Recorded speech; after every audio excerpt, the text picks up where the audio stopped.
Conquérant pacifique. Chapitre 36. Doctrine subversive.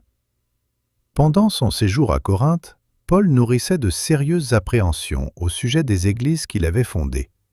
Sous l'influence de faux docteurs qui s'étaient introduits au sein des croyants de Jérusalem, les divisions, l'hérésie, les plaisirs du monde avaient rapidement gagné du terrain parmi les croyants de Galatie. Ces faux docteurs avaient mêlé les traditions juives aux vérités de l'Évangile. Feignant d'ignorer les décisions qui avaient été prises à l'Assemblée de Jérusalem, ils engageaient les convertis du monde païen à observer la loi cérémonielle. La situation était grave. Les erreurs qui avaient été introduites dans les églises de la Galatie menaçaient de les perdre. Paul souffrait cruellement de cet état de choses, et son âme était attristée par les déviations manifestes qui s'étaient déclarées parmi ceux qu'il avait si fidèlement instruits dans l'Évangile. Il écrivit immédiatement aux chrétiens ainsi égarés pour les éclairer sur les fausses théories qu'ils avaient acceptées, et il réprimanda sérieusement ceux qui s'étaient éloignés de la foi. Après avoir salué les Galates par ces mots, « Que la grâce et la paix vous soient données de la part de Dieu le Père et de notre Seigneur Jésus-Christ », il leur adressa ces vifs reproches. « Je m'étonne que vous vous détourniez si promptement de celui qui vous a appelé par la grâce de Christ pour passer à un autre évangile. Non pas qu'il y ait un autre évangile, mais il y a des gens qui vous troublent et qui veulent renverser l'évangile de Christ. Mais quand nous-mêmes, quand un ange du ciel annoncerait un autre évangile que celui que nous vous avons prêché, qu'il soit anathème. » La prédication de Paul était conforme aux Écritures, et le Saint-Esprit avait approuvé son travail. C'est pourquoi l'apôtre pouvait avertir les Galates de ne pas ajouter foi à tout ce qui s'opposait aux vérités qu'il leur avait enseignées. Il les invitait à examiner avec soin les sentiments qui les animaient lors de leur conversion. « Ô Galates, dépourvus de sens !» s'exclamait-il. « Qui vous a fasciné, vous, aux yeux de qui Jésus-Christ a été peint comme crucifié ? Voici seulement ce que je veux apprendre de vous. Est-ce par les œuvres de la loi que vous avez reçu l'Esprit, ou par la prédication de la foi? Êtes-vous tellement dépourvus de sens? Après avoir commencé par l'Esprit, voulez-vous maintenant finir par la chair? Avez-vous tant souffert en vain?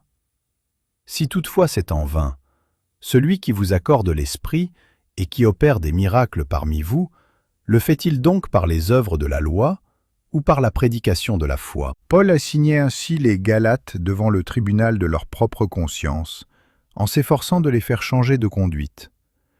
Il s'appuyait sur la toute-puissance du Dieu Sauveur et refusait d'admettre les théories des docteurs apostats. Il s'efforçait de faire comprendre aux croyants qu'ils avaient été grossièrement trompés et qu'en revenant à leur ancienne foi, ils pouvaient déjouer les plans de Satan. Il prit nettement position pour le droit et la justice, et sa foi inébranlable, sa confiance dans le message qu'il annonçait, encouragèrent ceux qui s'étaient détournés de l'Évangile à revenir au Sauveur. Comme les paroles adressées par Paul aux Corinthiens différent de celles qu'il réserve aux Galates. Il reprenait les Corinthiens avec ménagement et douceur, tandis qu'il adressait aux Galates des reproches cinglants. Les Corinthiens avaient été entraînés par la tentation. Trompés par les sophismes habiles de docteurs qui enseignaient des erreurs sous l'apparence de la vérité, ils se trouvaient dans la confusion et dans l'égarement. Pour arriver à leur faire distinguer le vrai du faux, il fallait user d'égard et de patience. Une intervention hâtive et dure aurait détruit l'influence de Paul sur un grand nombre de ceux auxquels il désirait tellement apporter son aide. Dans les églises de Galatie, le message évangélique avait été supplanté par une erreur flagrante. Le Christ, vrai fondement de la foi, était virtuellement éliminé au bénéfice des cérémonies périmées du judaïsme. L'apôtre comprenait que pour sauver les Galates des dangereuses influences qui les menaçaient, il fallait recourir aux mesures les plus rapides et aux arguments les plus incisifs. Les ministres de l'Évangile doivent apprendre à adapter leur action à la situation de ceux qu'ils veulent aider. L'affection, la patience, l'esprit de décision, la fermeté leur sont également nécessaires, mais ils doivent en user à bon escient.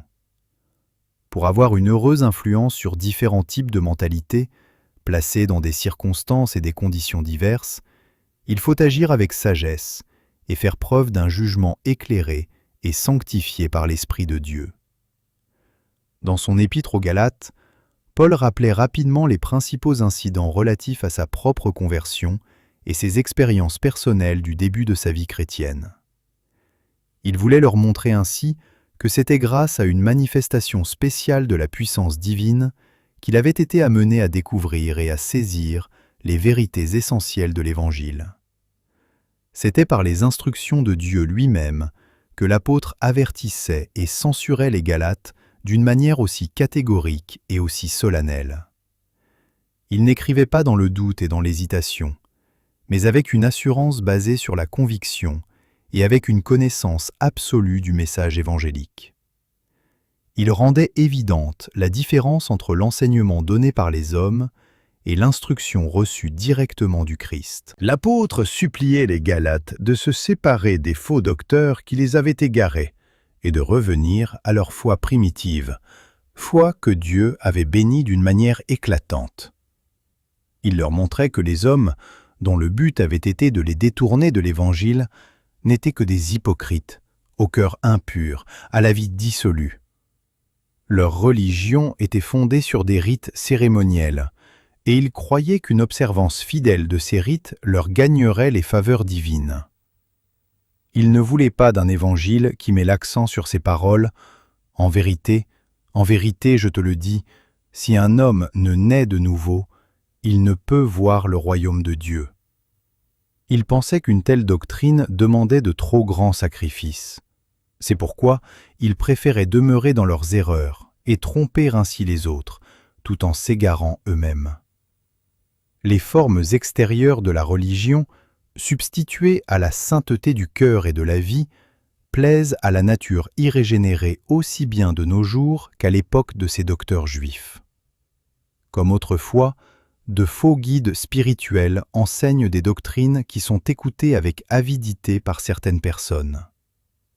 Satan s'applique sans cesse à détourner les esprits de l'espérance du salut qui s'obtient par la foi en Jésus-Christ et l'obéissance à la loi divine. À travers tous les âges, le prince des ténèbres s'est efforcé d'adapter ses tentations aux préjugés et aux tendances de ceux qui l'écoutaient. Aux temps apostoliques, il incitait les Juifs à exalter la loi cérémonielle et à rejeter le Christ. Maintenant, sous prétexte d'honorer Dieu, il pousse de nombreux chrétiens engagés à mépriser la loi morale et à enseigner que les préceptes de cette loi peuvent être transgressés impunément. Le devoir de tout serviteur de Dieu est de lutter énergiquement et résolument contre ces corrupteurs de la foi et de dévoiler sans crainte leurs erreurs par la parole de vérité. Afin de regagner la confiance de ses frères de Galatie, Paul défendait habilement sa position d'apôtre du Christ. Il déclarait être lui-même un apôtre, non de la part des hommes, ni par un homme, mais par Jésus-Christ et Dieu le Père, qu'il a ressuscité des morts. La mission qu'il avait reçue ne venait pas des hommes, mais du souverain céleste. Son œuvre avait été reconnue par l'Assemblée générale de Jérusalem, et il n'avait cessé depuis lors de se conformer à ses décisions. Ce n'était pas pour se glorifier, mais pour magnifier la grâce de Dieu, que Paul se défendait devant ceux qui doutaient de son apostolat. Il n'était, affirmait-il, inférieur en rien à ses apôtres par excellence. Ceux qui cherchaient à déprécier sa vocation et son œuvre luttaient en réalité contre le Christ, dont la grâce et la puissance se manifestaient par lui. Pour maintenir sa position et son autorité, Paul était obligé de prendre une attitude ferme en face de l'opposition de ses ennemis. Il suppliait ceux qui avaient connu autrefois la puissance du Sauveur de retourner à leur premier amour.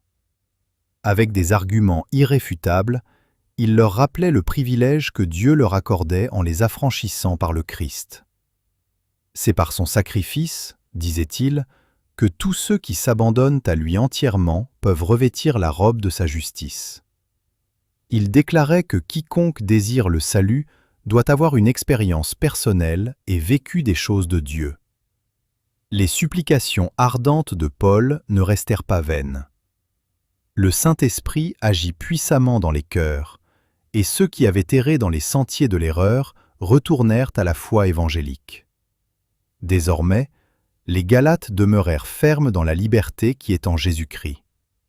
Leur vie produisit les fruits de l'Esprit, c'est-à-dire l'amour, la joie, la paix, la patience, la bonté, la bénignité, la fidélité, la douceur, la tempérance.